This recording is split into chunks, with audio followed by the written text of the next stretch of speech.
మీ business ఏదైనా మీ ఊర్లో promotion చేయాలంటే అది సుమన్ టీవీతోనే సాధ్యం. ఇప్పుడే సంప్రదించండి.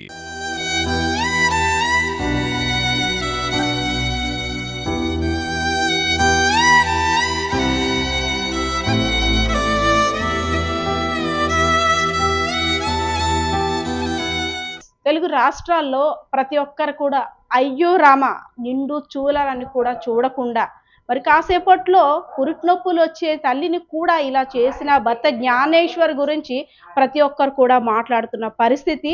అయ్యో రామ ఏంటి ఏమైంది సమాజానికి, సమాజం ఎటుపోతుంది, కట్టుకున్న భర్త కాల యముడైన వైనమా ఇక్కడ కనిపిస్తుంది. ఇంత దారుణమైన సంఘటన, కడుపులో ఉన్న బిడ్డకు కూడా రక్షణ లేకుండా పోయిందా, కసాయి తండ్రి ఇలా ఉన్నాడా అనే ఆలోచనలో ప్రతి ఒక్కరు కూడా ఉన్నారు. సో దీనికి సంబంధించి 4 డేస్ అవుతున్నప్పటికీ అనూష ఎక్కడైతే ఉంటుందో ఫ్లాట్‌లో మధురవాడ పరిసరాల ప్రాంతంలో ఉన్న ఫ్లాట్‌కి అయితే మాత్రం బంధువులైతే వచ్చారు. ఒకసారిగా తన జ్ఞాపకాలన్నీ చూసుకొని ఏ విధంగా బాధపడుతున్నారంటే, ఒక బిడ్డను చూడడానికి మేము ఇప్పుడు రావాలి, మంచి బట్టలు పట్టుకొని, బొమ్మలు పట్టుకొని, పసిబిడ్డను ఆడించడానికి రావాలి. అలాంటిది తన చావు వార్త కోసం వచ్చాం, తన చావు చచ్చిపోయిందని తెలిసి రావడం ఇది చాలా బాధాకరం అంటూ కూడా బంధువులు విలిపిస్తున్న పరిస్థితి. సో అనూష వాళ్ళ యొక్క సిస్టర్ ఉన్నారు, ఆమెతో మాట్లాడదాం. అమ్మా నమస్తే. అనూష అక్క సిస్టర్, చెల్లి అవుతారు. చెల్లి.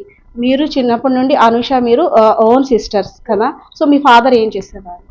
డాడీ లారీ ట్రాన్స్పోర్ట్ అండి. మదర్? అమ్మ హౌస్ వైఫ్. అమ్మకి హెల్త్ బాగోదు, డాడీ ఎక్స్పైర్ అయ్యారు. సో వీళ్ళ లవ్ స్టోరీ అంటే జ్ఞానేశ్వర్ ట్రాప్లో మీ సిస్టర్ పడింది అని చెప్పుకోవచ్చు. లవ్ స్టోరీ అంటే తిను ఎంతో అంటే నమ్మశక్యంగా అమితంగా ప్రేమించింది, కానీ జ్ఞానేశ్వర్ వైపు చూస్తున్నట్టయితే ఇది ఒక ట్రాప్ స్టోరీ అని చెప్పుకోవచ్చు. ఈ లవ్ స్టోరీ ఎప్పుడు స్టార్ట్ అయింది, అసలు ఎలా వీళ్ళు పెళ్ళి అయింది ఏంటో? ఒక 2 years బ్యాక్ అనుకుంటా. తిను కాలేజ్లో వాళ్ళ ఫ్రెండ్ అంట. తిను అంటే తిను సన్ కాలేజ్లో చదువుతూ ఉండగా వాళ్ళ ఫ్రెండ్ అండి తిను. మరి ఎలా పరిచయం అయ్యాడో మరి ఏంటో తెలియదు నాకు, కానీ ఇష్టపడి ప్రేమించి పెళ్లి చేసుకున్నాడు. బాగా చూసుకుంటా అన్నాడు. తర్వాత మాతో కూడా మాట్లాడాడు అనమాట. మా హస్బెండ్తో మాట్లాడించింది అక్క, ఇలా మాట్లాడతాను ఒక అబ్బాయి ఇలా అని చెప్పేసి. అయితే మాట్లాడినప్పుడు కూడా తిను అన్నారనమాట, వాళ్ళ పేరెంట్స్ లేకుండా ఏం లేకుండా వాళ్ళ సపోర్ట్ లేకుండా అంటే ఏముండదు, మా డాడీతో నేను మాట్లాడతాను, మా డాడీ నేను ఏమంటే అదే నేను ఒప్పించేస్తాను, నేను మాట్లాడుకుంటాను, వాళ్ళు ఎవరు లేకపోయినా నేను చూసుకోగలను తనని, అనూషని ఏ లోటు లేకుండా నేను చూసుకుంటాను, తను ఏమి ఎక్కడ వర్క్ చేయని అవసరం లేదు, తను నేను బాగా చూసుకుంటానని చెప్పి మాట్లాడి చెప్పింది. జ్ఞానేశ్వర్ యొక్క బ్యాక్గ్రౌండ్ అంటే ఆయన చెప్పడం వరకు ఓకే, పెళ్లి వరకు వచ్చేసిందంటే మీరు కూడా కొంత సెక్యూరిటీ కోరుకుంటారు.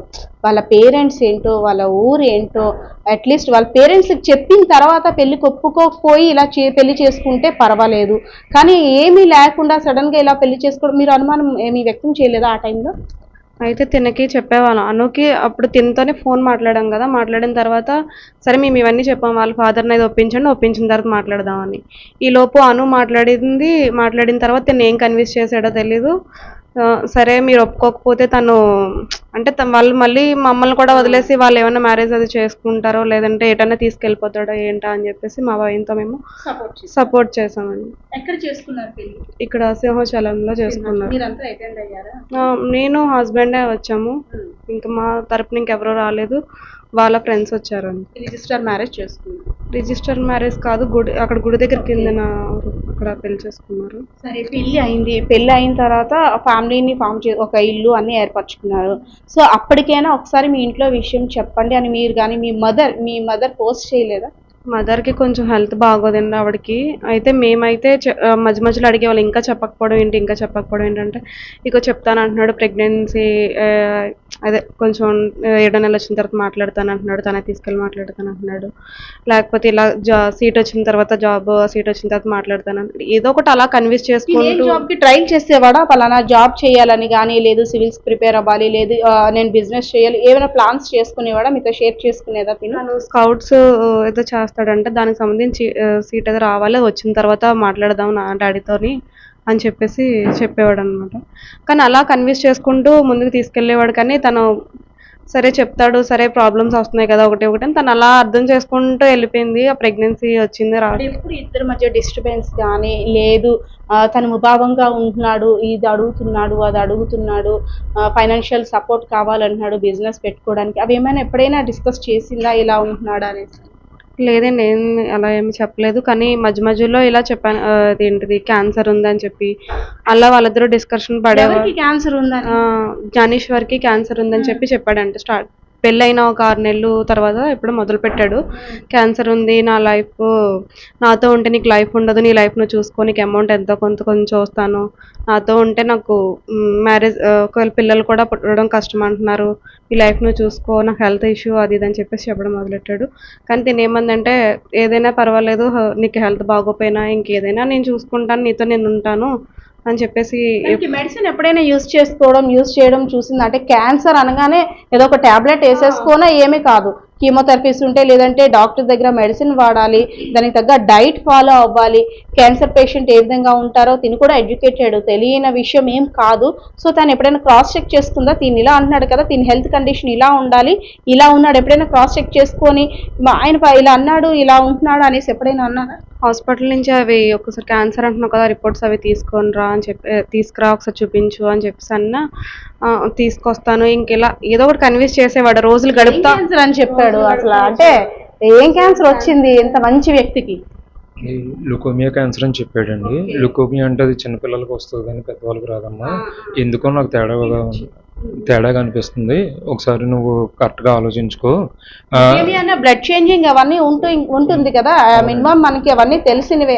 ఏదైనా డిసీజ్ వచ్చిందంటే దానికి అట్లీస్ట్ బేసిక్స్ ఎలాంటి మెడిసిన్ తీసుకోవాలి ఏంటో మనకి తెలిసిందే. సో లుక్యూమియా అని చెప్పేసి అంటే తిని కూడా ఎలా నమ్మగలుగుతారు? రెగ్యులర్గా హాస్పిటల్కి వెళ్తున్నాను అని చెప్పేసి ఇంటికి వచ్చినప్పుడు నీరసంగా ఉందని అలాగా అదే సమ్ యాక్టింగ్ చేయడం, ఇంకా అలాగ ఒక 3 months 4 months చాలా గట్టిగానే ట్రై చేసాడండి తనైతే మాత్రం. అంటే ఇప్పుడు మనకి ఒకటి అనుకుంటే మనకి అవన్నీ ఉద్దేశపూర్వకంగానే ఉన్నాయనిపిస్తుంది కానండి, ఫస్ట్ నుంచి తను చేసుకుని వచ్చినవి అవి కూడా చాలా నమ్మశక్యంగా చేసేవాడండి, చాలా తెలివైనవాడు, అంతా కూడా చాలా ప్రీ ప్లాన్డ్ గా చేసుకుని వచ్చాడండి. మరి ఇప్పుడు మీరు చెప్పినట్టు ఫలుదాలో నిద్ర మాత్రలు ఇచ్చాడు. సో నిద్ర మాత్రలు తీసుకున్న తర్వాత కొన్ని సాల్వ్ అయ్యాయి, కొన్ని డిజాల్వ్ అయ్యాయి, అంటే కలవలేదు. సో అప్పుడు ఆ తర్వాత మీ మరదల యొక్క హెల్త్ కండిషన్ అప్పుడు వెళ్ళారా? హాస్పిటల్కి వెళ్తారు కదా, నిద్ర మాత్రలు వేసుకున్న తర్వాత మత్తు రావడం, ఎందుకంటే ప్రెగ్నెంట్ లేడీ. సో అది అంటే తను చెప్పిందండి, తాగిందా లేదా అనేది మనకు తెలియదు. ఎప్పుడైతే టాబ్లెట్ వచ్చిందో తను స్కిప్ చేసి ఉండొచ్చు బహుశా, అది ఏం చేసింది అనేది మనకు చెప్పలేదు. టాబ్లెట్ తీసి పక్కన పెట్టి నేను వెళ్ళి అడుగుతాను, మామూలుగా ఉండదు అది ఇది అని చెప్పేసి కొంచెం అలాగా బిల్డప్గా చెప్పేసి స్కిప్ చేసాడండి. అది 4 to 5 days అయింది అంతేనండి ఈ మర్డర్ జరగక ముందు.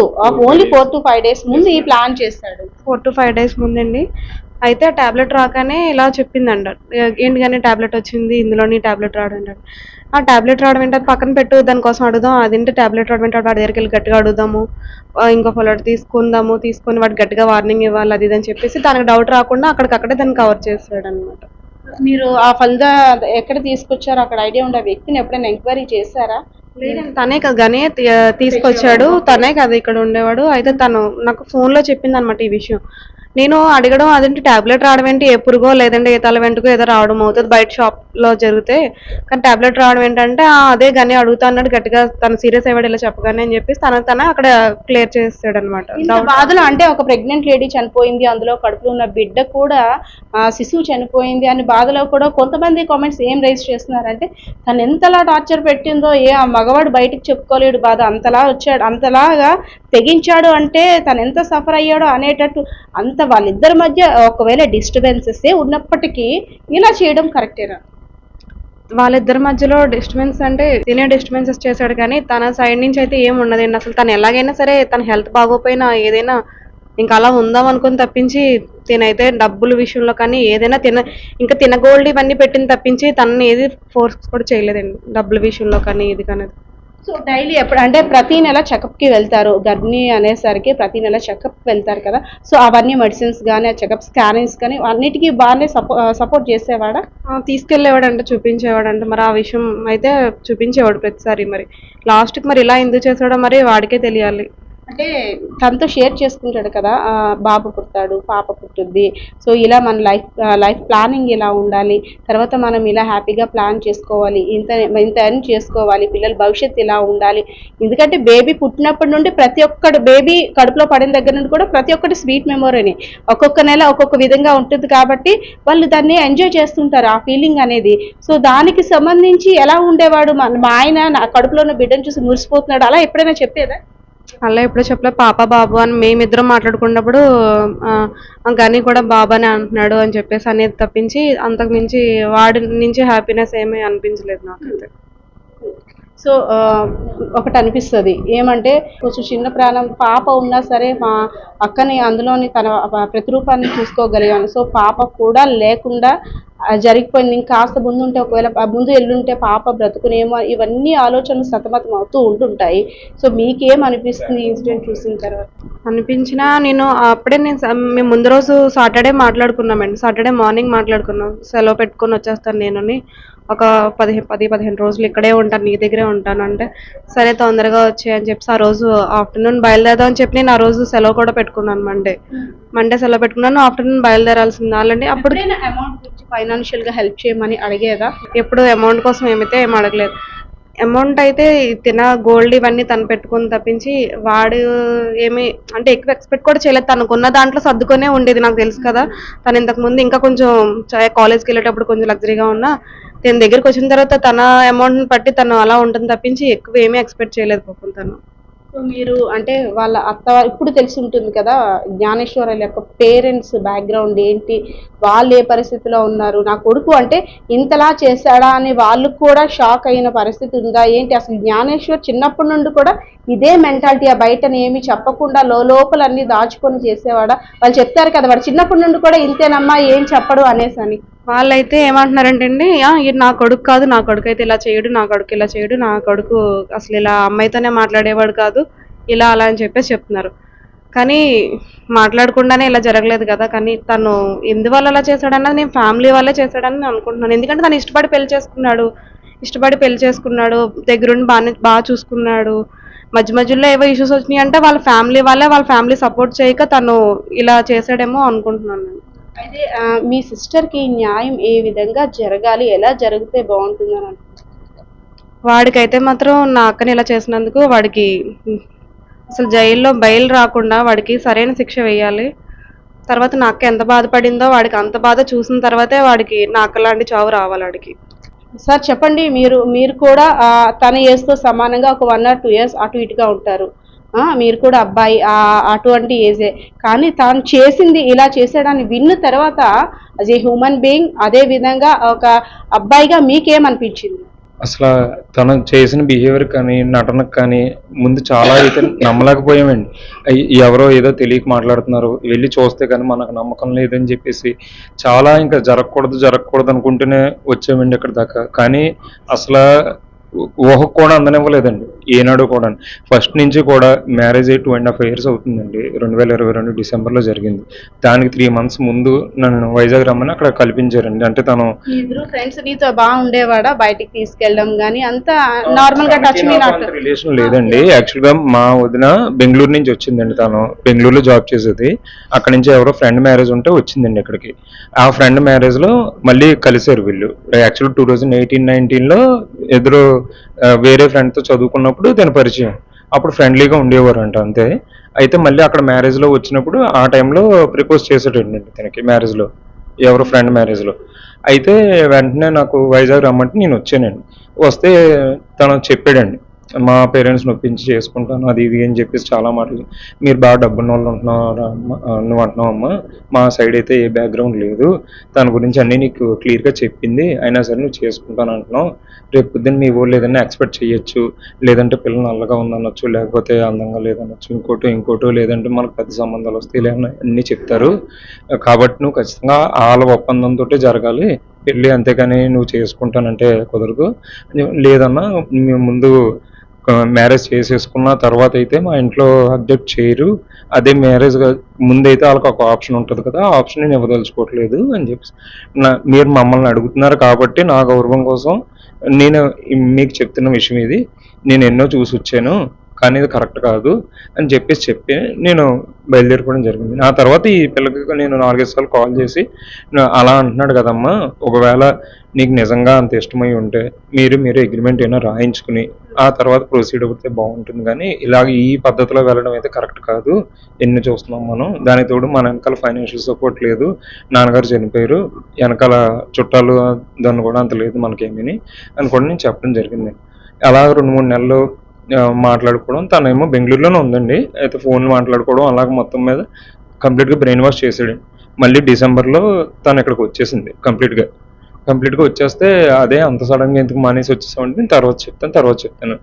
ఒక ఈ డిసెంబర్ 10 అలా జరిగిందండి మ్యారేజ్. ఒక 10 డేస్ ముందు మళ్ళీ పిలిపిస్తే మళ్ళీ ఇదే విషయం అమ్మ ఖచ్చితంగా అతను చెప్తానని చెప్పాడు, వారం రోజుల్లో చెప్తాను అన్నాడు, చెప్పి 3 నెలలు అవుతుంది, ఇప్పుడు వరకు చెప్పలేదు, తిరిగి ఇప్పుడు మళ్ళీ ఇలా మాట్లాడడం కరెక్ట్ కాదు అంటే, బావ మీరు సపోర్ట్ చేస్తానంటే చెయ్యండి, లేదా మీ సపోర్ట్ కూడా లేదనుకుంటాను, మా ఫ్రెండ్స్ ఉన్నారు. అంత బ్లైండ్ గా నమ్మేసింది. తను ఏది చెప్తే తనకే ఊకుంటండి, సపోర్ట్ చెయ్యండి, ఇంకా నా ఆలోచనతో కూడా మీకు సంబంధం లేదు, నా సెక్యూరిటీ కూడా అవసరం లేదు, కేవలం తను చెప్పిన వాటికి ఊకుంటండి చాలు అనే విధంగా మారిపోయిందండి. అక్కడికి తిందో అన్నాను, అసలు మన మాటినే పరిస్థితులు లేదమ్మా పిల్ల అంటే, ఇప్పుడు ఈ రోజు మనం సంతకం పెట్టలేదు అనుకో, ఒకవేళ కనీసం మనకు ఆ రెస్పాన్సిబిలిటీ కూడా లేదు, ఎవరు అడుగుతారులేనన్న ఇర్రెగ్యులర్నెస్ పెరిగిపోతుందా ఆ పిల్లోడికైనా సరే. ఈ మామూలు ఏజ్లో ఉన్న అంత బాధ్యతలు రావు కదండి, ఆ ఏజ్ వచ్చేసరికి వెనకాల పేరెంట్స్ ఉన్న బాధ్యత ఒకలా ఉంటుందండి. అదే నేను చెప్పానండి. చెప్తే మీ ఇష్టం, సపోర్ట్ చేసి సంతకం పెడతానంటే పెట్టండి, లేదా వదిలేసండి అని చెప్పి, ఇంకా మా మనసు ఒప్పలేదు, కనీసం మా బాధ్యత అయినా మాకైనా రెస్పాన్సిబిలిటీగా చెప్పాలనుకుంటాడు కాబట్టి మేము వెళ్ళి సంతకం పెట్టడం అది జరిగిందండి. తర్వాత 1 year వరకు బాగానే ఉన్నారండి. ఇక్కడ 2-3 హౌసెస్ మారారు, 4 monthsకి ఒకటి, 6 monthsకి ఒకటి అలా. ఇక్కడ కూడా ఒక కాన్స్టెంట్ గా ఉండటం లేదు, ఇక్కడ కూడా చాలా ప్రీ ప్లాన్డ్ గా ఇక్కడ అంతా కూడా డిపార్ట్మెంట్ లోపలికి తీసుకొచ్చి ఎక్కడ అందరికి దూరంగా మీరు రావడానికి దూరం అవుతుంది, ఇబ్బంది అవుతుంది అంటే లోపల దూరంగా తీసుకెళ్లి ఇల్లు తీయడం ఇలా పెట్టేవాడు. అంటే ఆనందపురం గ్రౌండ్స్ నాకు దగ్గర, సో నేను ఈ ఏరియాలో ఉండాలి, అలాగా స్కిప్ చేసి సమ్ వర్డ్స్ అలా చెప్పుకుండొచ్చు. ఫస్ట్ 1 year అయితే బాగానే ఉన్నాడండి, ఫస్ట్ 1 year బాగానే ఉన్నాడు. మాకైతే ఎటువంటి అనుమానం రానివ్వలేదు, తన వరకు చాలా నటించేసేవాడు. ఎప్పుడైతే ఈ క్యాన్సర్ వంక పెట్టాడో నేను ఆ రోజే తనకు చెప్పాను, ఎంత నేను అదే స్టేజ్ 1 ప్రీమియం ఏదో ఉంటుంది అంటారు కదా, అలా తెలిసిందని కాసేపు చెప్పాడు, లేదా అడ్వాన్స్డ్ అని కాసేపు చెప్పాడు. అమ్మ అలా ఉండదు, టెస్ట్ ఏదైనా ఒకటే టెస్ట్ చేసిన తర్వాత ఒకటే రిజల్ట్ వస్తుంది, 100 రిజల్ట్లు రావు అని చెప్పేసి కూడా మాట్లాడుకున్నాం. ఆ తర్వాత మేము గట్టిగా అడిగితే 2-3 రోజులు అలా ఫోన్ మాట్లాడడం మానేసేది. అందరికి కారణం చూస్తే అమితమైన ఒక పిచ్చి ప్రేమలో అనూష ఉంది అనుకోవచ్చా? సొసైటీకి అందరికి, ఫ్రెండ్స్ కి అందరికి దూరం చేసాడు. 1.5 year నుంచి తను జాబ్ చేసుకుని తనంతట తానే దూరం చేసుకోవాలి, దీని ఇన్వాల్వ్మెంట్ లేకుండా అందరూ దూరం అవ్వాలనేది అదే విధంగా ప్లాన్ చేసాడండి. ఫస్ట్ ఏమో ఇలా డ్రామాలు ఆడాడండి 3-4 నెలలు, ఏదేమైనా సరే నేను కలిసి ఉంటాను, చావైనా బతికని నీతో కన్ఫర్మ్ చేసి చెప్పేసింది. 4 నెలలకి నేను ట్రీట్మెంట్ అది చేయించుకున్నాను, నాకు సెట్ అయిపోయిందని డ్రామాలు చేసాడండి. అక్కడి నుంచి ఫైనాన్షియల్ ఇష్యూస్ స్టార్ట్ చేసాడండి తనతో. సరే పెట్టింది అక్కడి నుంచి. ఫస్ట్ సేవింగ్స్ అయిపోయినాయండి, ఆ తర్వాత గోల్డ్ అదే మార్ట్గేజ్ చేశారండి, తనది ఎవరు అనుషాది గోల్డ్ మార్ట్గేజ్ చేశారు. ఆ తర్వాత ఇంకా ఇది మామూలు ఫోన్పేలో అవి లోన్స్ ఉంటాయి కదా, అలా లోన్స్ తీసుకున్నారు. ఒక మనిషి బతకడానికి ఎంత కావాలో 1.5 yearకి ఇంచుమించు దగ్గర 4 lakhs మేబీ ఐ థింక్ తన దగ్గర నుంచి అదే ఈ ఫోన్పే రూపంలో, గోల్డ్ రూపంలో, సేవింగ్స్ రూపంలో తీసుకున్నాడండి. ఒక మనిషి బతకడానికి అంతకంటే అవసరం లేదు కదా. ఈ పెళ్లి చేసుకున్న తర్వాత అంతా కూడా అనూష యొక్క బంగారం అవన్నీ పద్దు పెట్టేసి దాంతో మెయింటెనెన్స్, ఇది తిందంటూ పర్సనల్ గా డబ్బులు ఏం తేలేదు, దాన్ని అయితే మాత్రం పెట్టాడండి, పెట్టలేదని మనం చెప్పకూడదు. నెక్స్ట్ 1.5 year అంటే 2.5 years లో ఈ 1.5 year నుంచి మాత్రం ఇప్పుడు టోటల్ గా మనం లెక్కేస్తే తనకు పెట్టినట్టే, కానీ తిన చేసింది ఏం లేదండి. నెక్స్ట్ వచ్చేసి ఈ మధ్యలో ఇంకో డ్రామా ఏంటంటే, మా పేరెంట్స్కి తెలిసిపోయింది, మా పేరెంట్స్ నిన్ను చంపేస్తారు అది ఇది అని చెప్పి డ్రామాలు మళ్ళీ ఎక్కడ విజయవాడలో ఉండి ఏదో సంథింగ్ ఫోన్లు చేయించి అది ఏదేదో చేసాడండి. తీరా వచ్చి మాట్లాడాక తెలిసిపోతుంది అంటే అన్నాను, తెలిసిపోయింది అనలేదు అని చెప్పి గేమ్ మార్చాడండి. అమ్మ ఆల్రెడీ ఒకటి అయిపోయింది, లుకోమియా క్యాన్సర్ అన్నాడు, మళ్ళీ బ్లడ్ క్యాన్సర్ అన్నాడు, అది అన్నాడు ఇది అన్నాడు, అది అయిపోయింది ఆ స్టోరీ, 3 నెలల్లో తగ్గిపోయింది అన్నాడు. కనీసం ఒక్కసారి కూడా నేను తీసుకెళ్ళలేదు, నీతో సేవలు అయితే చేయించుకున్నాడు, ఇంటికి వచ్చాడు బాగోలేదు అన్నాడు, అన్నీ అలా చేయి అంటే అన్నీ చేసుకుని వచ్చావు బాగానే ఉంది, ఇప్పుడేమో మళ్ళీ ఇలా అంటున్నాడు, కొంచెం ఆలోచించుకో అంటే అడిగిందంటండి. కనీసం తీసుకెళ్ళి ఇప్పటికైనా కనీసం నీకు బాగాలేదంటున్నావు కదా, ఈ బాగాలేని సమయంలోనే ఒప్పుకుంటారేమో అని చెప్పేసి ప్రయత్నం చేసి మళ్ళీ అక్కడ స్కిప్ చేసాడండి. అక్కడ స్కిప్ చేసి అది అయిపోయిన తర్వాత ఈలోపు ఇలా అవుతుంది, ప్రెగ్నెన్సీ కన్ఫర్మ్ అయిందండి. ప్రెగ్నెన్సీ కన్ఫర్మ్ అయినప్పుడు మళ్ళీ నేను వచ్చానండి.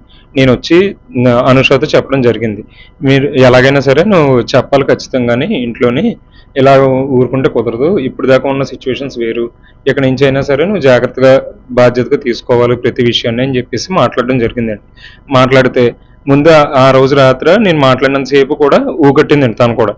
ఊగట్టి మన్నాడు ఉదయం నేను వెళ్ళిపోయిన తర్వాత మళ్ళీ ఫోన్ చేస్తే అంటే బెడ్ పుట్టిన తర్వాత చేద్దాం అంటున్నాడు, ఇప్పుడు కాదంటే, అలా కాదమ్మా అంటే మళ్ళీ ఫోన్ తీసుకుని తను 7 నెలల్లో మాట్లాడదాము, ఇప్పుడు చేస్తే మళ్ళీ అబార్షన్ అది చేయించమంటారు, అలా చెప్తారు ఇలా చెప్తారని స్టోరీస్ మళ్ళీ మొదలు పెట్టాడండి.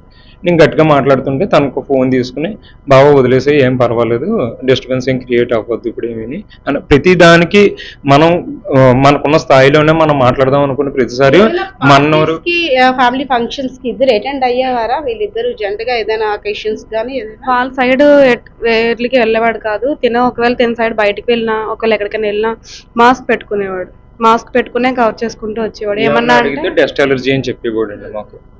మేము అడిగామండి అక్కడికి, అదేంటమ్మా వెళ్ళి ప్రతిసారి పెట్టుకుంటున్నాడు, అలాగని ఎక్కడైనా అవుట్ ఆఫ్ ప్లేస్ వెళ్తుంటేనేమో పెట్టట్లేదు, ఆలోచించి నువ్వు అంటే, లేదు dust allergy, Vizag port area మొత్తం ఇదంతా కొంచెం అన్ఈజీగా ఉంటుంది, బయట అయితే నాకు ప్రాబ్లం లేదు అన్నట్టు క్రియేట్ చేసుకుని. పోర్ట్ ఏరియాలో ఉంటుంది ఓకే, నేను కాదన్ను, కానీ మధురవాడ అండ్ ఈ ఏరియాలో అసలు ఆ సిచ్యువేషన్కి దీనికి సంబంధం లేదు. ఏం చేస్తే సమాజంలో ఇలాంటి వ్యక్తులకి మార్పు వస్తుంది, ఎలాంటి చట్టం రావాలి, ఎలాంటి కఠిన, అంటే మీరు కూడా అబ్బాయి రమారమిగా ఆ ఏజ్ లోనే ఉంటారు, సో ఎక్కడో ఎవరో చేస్తే అరే ఇది ఇలా చేశాడు అని మనం ఇంకా తేరుకోలేం. అలాంటిది మీ ఫ్యామిలీలో ఇలా జరిగింది, సో ఏం చేస్తే ఇంకొకరు ఇలా చేయకుండా ఉంటుందండి?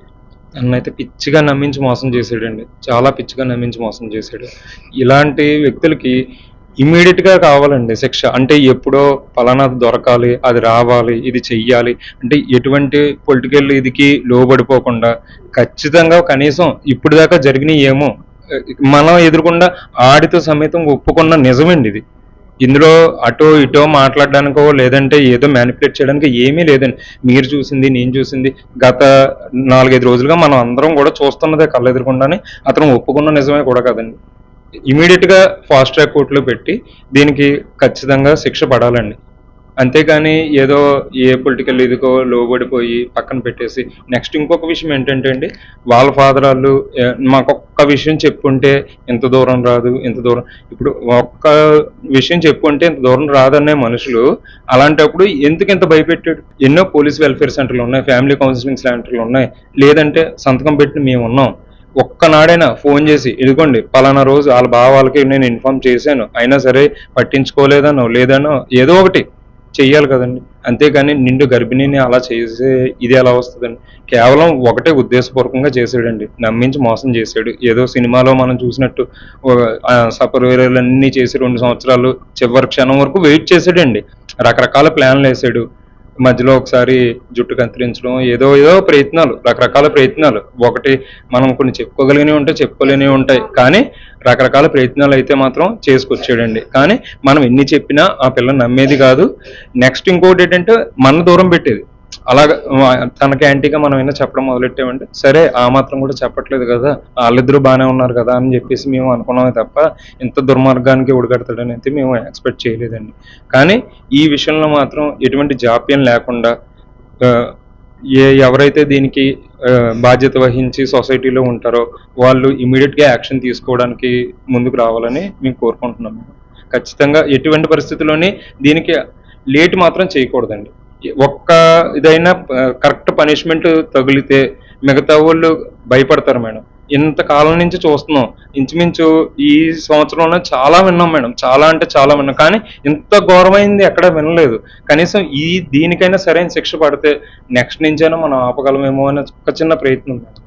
సో ఈ స్టోరీ అంతా విన్న తర్వాత తప్పు ఎవరిది అనిపిస్తుంది అంటే అనుషది అనిపిస్తుంది. ఎందుకంటే అంత బ్లైండ్ గా నమ్మింది, అమితమైన పిచ్చి ప్రేమలో మునిగిపోయింది, సొంత వాళ్ళని కూడా కాదనుకొని పరాయి వ్యక్తి అంటే ఎవరైతే ప్రేమించారో ఆ వ్యక్తినే ఇంకా సర్వస్వం అని నమ్మేసి బ్లైండ్ గా నమ్మేసి తన ప్రాణం పోయే విధంగా చేసుకుంది. అదే విధంగా ముక్కు పచ్చలారని పసికండ ప్రాణం కడుపులోనే పోయే విధంగా కూడా ఈ సిచ్యువేషన్ అంతా కూడా జరిగిందంటే అనుష ఎంత బ్లైండ్ గా నమ్మిందో మనకు అర్థమవుతుంది కదా.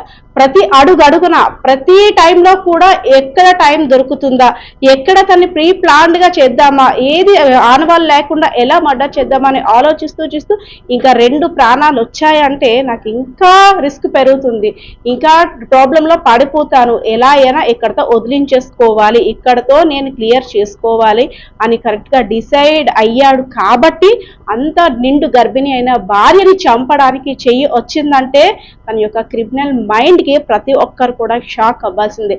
సో ఇలాంటి వాళ్ళందరికీ కూడా ఆలోచించి ప్రేమించే యువకులు ఎంత బ్లైండ్ గా నమ్మడం ఎంతవరకు కరెక్ట్? మన ఇంట్లో ఫ్యామిలీ మెంబర్స్ కూడా వాల్యూ ఇవ్వకుండా వాళ్ళకి ఇంత వాల్యూ ఇస్తున్నామంటే మనం ఎంత రిస్క్ లో పడుతున్నామో కూడా ఆలోచించాల్సిన సమయం ఈ సంఘటన కూడా చెప్పుకోవాలి.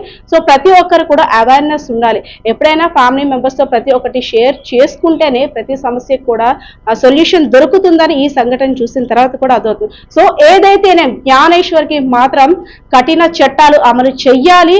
ఇంత దారుణంగా పసి బిడ్డని, తల్లిని, నిండు గర్భిణిని కూడా హత్య చేశాడంటే తన క్రిమినల్ మైండ్ కి తగ్గ శిక్ష పడాలి. అప్పుడే ఆ తల్లికి శాంతి, అలాగే కడుపులో ఉన్న బిడ్డకి ఆత్మశాంతి.